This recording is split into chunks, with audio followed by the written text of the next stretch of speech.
اسلام کی خواتین میں ایک نمایاں نام حضرت اسما بنت ابی بکر رضی اللہ تعالیٰ عنہ ہے۔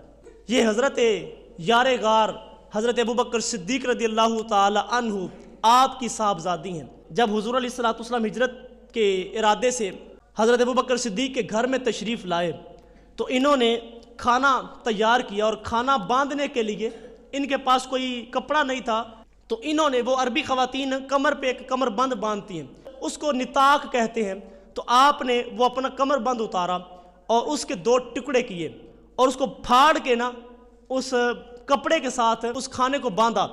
تو آپ کا یہ عمل دیکھ کے حضور علیہ السلام نے فرمایا کہ یہ ذات النطاقین ہے، یہ 2 کمر بند والی ہے، یہ آپ کا لقب بن گیا۔ تو یہ اسلام خدمت کرتی، بلکہ حضور علیہ السلام جب غار ثور میں تشریف لے کے گئے تو پیچھے سے یہ کھانا لے کے بھی جایا کرتی تھی۔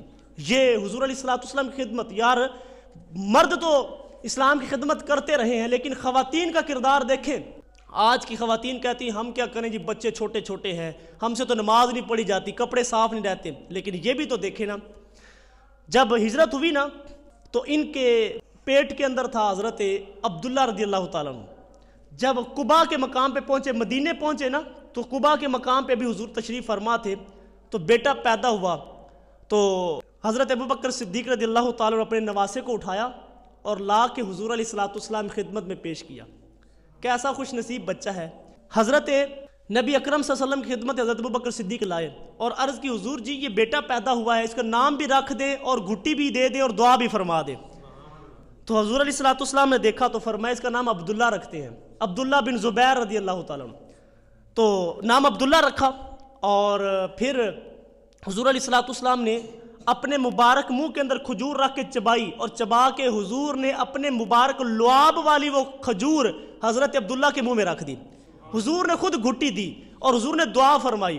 اب وقت بیتتا گیا، حضور علیہ السلام کے وصال کے بعد اور بعد میں خلفاء کے دور کے بعد حجاج بن یوسف کا جب دور آیا تو حجاج بن یوسف کے مقابلے میں حضرت عبداللہ بن زبیر رضی اللہ تعالیٰ عنہ کھڑے ہوئے، اور وہ ظالم شخص تھا تو آپ اس کے مقابلے میں کھڑے ہوئے۔ حجاج بن یوسف نے آپ کو پکڑا اور سین حرم کے اندر لا کر کے آپ کو سولی پہ لٹکا دیا۔ حضرت اسما کی عمر اس وقت 100 سال تھی۔ میں اور آپ اپنی بوڑھی خواتین کو، ماؤں کو بھی دیکھ لیں، اور 100 سال کی حضرت اسما بنت ابی بکر کو بھی دیکھیں، ذرا تصور میں لائیں۔ 100 سال کی بوڑھی خاتون لاٹھی کا سہارا لے کر کے آتی ہیں، اور جب ابھی ان کو سولی پہ لٹکایا جانے لگا تھا تو حضرت عبداللہ بن زبیر اپنی والدہ کے پاس آ کے کہتے ہیں اماں جی اگر آپ چاہیں تو میں اپنے موقف سے پیچھے ہٹ جاتا ہوں اور آپ کی خدمت کر لیتا ہوں، آپ بوڑھی ہو چکی ہیں۔ آپ نے فرمایا اے عبداللہ کیا تو حق پہ ہے؟ کہا اے ماں جی مجھے اس ذات کی قسم جس نے حضور کو نبوت دے کے بھیجا ہے، میں سچ اور حق کے ساتھ کھڑا ہوا ہوں۔ تو فرمایا کہ اے عبداللہ میری خیر ہے، تو اسلام کے لیے جان قربان کر دے۔ یہ جذبے تھے، یہ باتیں کہانیاں نہیں ہیں، یہ ماؤں کے جذبے تھے۔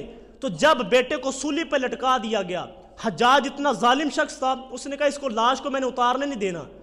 14 دن بیت گئے، 14 دن بیت گئے، لاش کو اتارنے کی اجازت نہیں دی گئی، دفن کرنے کی اجازت نہیں دی گئی۔ خون ٹپکتا رہا، بدبو نہیں آئی، بدبو پیدا نہیں ہوئی۔ لوگوں نے کہا اسما تیرے بیٹے کی لاش لٹکی ہوئی ہے، تو آپ نے پیچھے مڑ کے زور کے ساتھ فرمایا اس کو بچپن میں ہی گھڑ سواری کا بڑا شوق تھا، یہ گھوڑے پہ اوپر سوار ہوا ہے۔ تو لوگوں نے کہا کہ آپ کے بیٹے کے بدن سے خوشبو آ رہی ہے، بدبو نہیں پیدا ہو رہی، خوشبو آ رہی ہے اور اطراف میں پھیل گئی ہے۔ آپ نے فرمایا اس کے بدن سے خوشبو کیوں نہ آئے جس کو پہلی خوراک کی محمد عربی کی زبان سے ملی ہے۔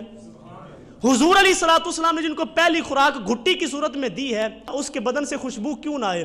اللہ اکبر۔ تو یہ مائیں تھی، خواتین اسلام تھی جو زمانے کے سامنے اپنے بیٹوں کو تیار کر کے کھڑا کرتی تھی اور زمانے والوں کے سامنے یہ ایسی ایسی مثالیں پیش کرتی تھی کہ آج دنیا حیران ہے۔